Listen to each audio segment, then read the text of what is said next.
أهلا بيكم. كلنا طبعا بنحب البطاطا الحلوة، لكن للأسف الأطفال في الغالب بتزهق منها بسرعة جدا.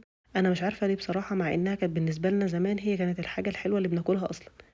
المهم البطاطا الحلوة مؤخرا بقت تدخل في وصفات كتيرة جدا، وكل الوصفات دي للأسف بتقلل من قيمتها لأنها بتضيف لها إضافات تانية مش كويسة خالص. وأنا واحدة من الناس اللي جربت وصفات كتيرة لها، لكن طبعا مع الوقت اكتشفت إن دي حاجة مش صحية. المهم إن بعد محاولات كتير اتوصلت لوصفة كده لعمل كب كيك بالبطاطا الحلوة بتطلعها طعمها حلو جدا، ومن غير ما نضيف لها دقيق أو سكر أو أي مواد تانية تقلل من قيمتها الغذائية.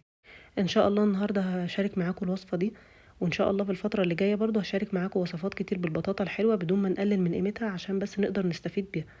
ويلا بينا دلوقتي نشوف طريقة الكب كيك بالبطاطا مع بعض. في البداية هحتاج كمية من البطاطا، أنا استخدمت 2 حجمهم كبير، تقريبا كان وزنهم حوالي 300 جرام من البطاطا.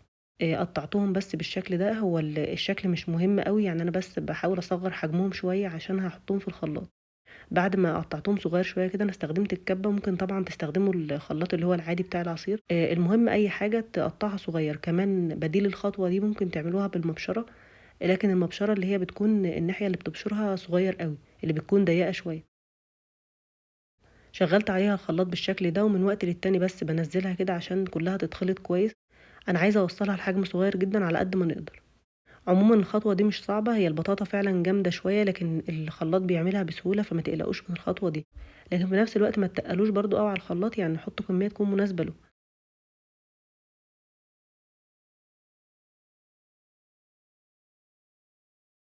بعد ما البطاطا اتطحنت معايا بالشكل ده، هاضيف لها بيضتين وعليهم رشة صغيرة من الفانيليا، ولو هتعملوها يدوي هتضيفوا برضه الحاجات دي وهتقلبوا بالشوكة أو بالمضرب. كمان زوّدت نُص كوباية من السكر البني.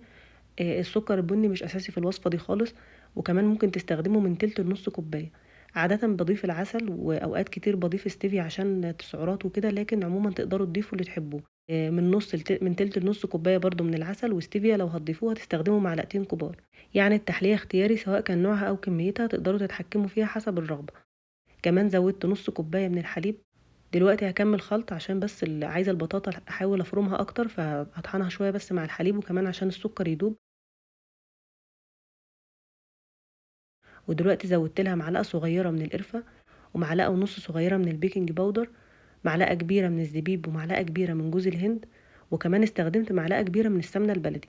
السمنة زي ما أنتم شايفين هي مش سايحة، لكن لو هتستخدموها سايحة فهتستخدموا معلقتين مش معلقة واحدة. كمان ممكن تضيفوا برضه أي نوع دهون تفضّلوه.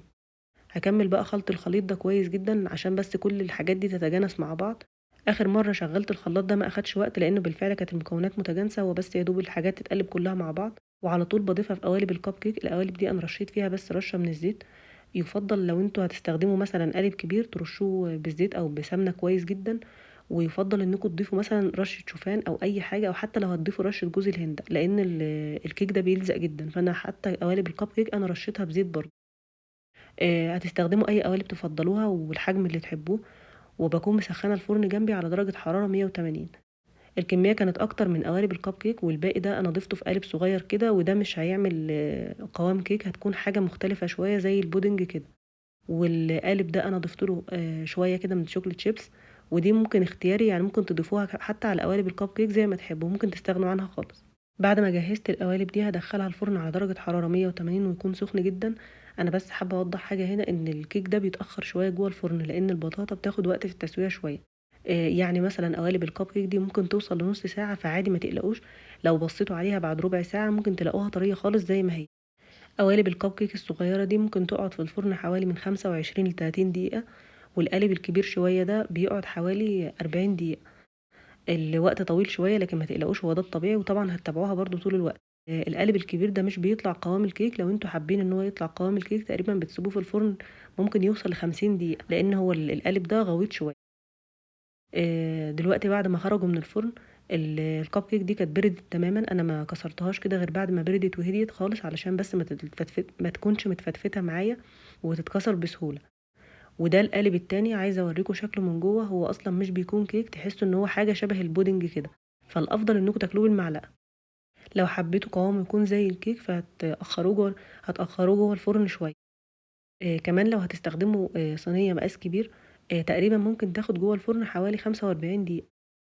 طبعًا كل الحاجات اللي أنا باقولها دي بتختلف من فرن للتاني، فالأفضل إنكم تتابعوها بنفسكم. كمان بعد ما الكيك ده يستوي يفضل تسيبوه جوه الفرن لحد ما يبرد تماما، والفرن نفسه يكون برد، وخرجوه بقى براحته كده علشان بس ما يتفتفتش معاكم، ويكون قوامه مظبوط كده وتقدروا تاكلوه على طول. الوصفة دي لذيذة جدا وجميلة وكمان ناجحة، كمان هي مناسبة لمرضى السكر، وكمان اي حد عنده مشاكل مثلا مع القمح او الجلوتين عموما، لان زي ما انتم شايفين هي ما فيهاش اي ضيق خالص. اتمنى الفيديو ده يكون عجبكم وتكونوا استفدتوا منه. لو عجبكم ما تنسوش تعملوا له لايك واشتركوا في القناة، وان شاء الله بشوفكم في حلقة جديدة.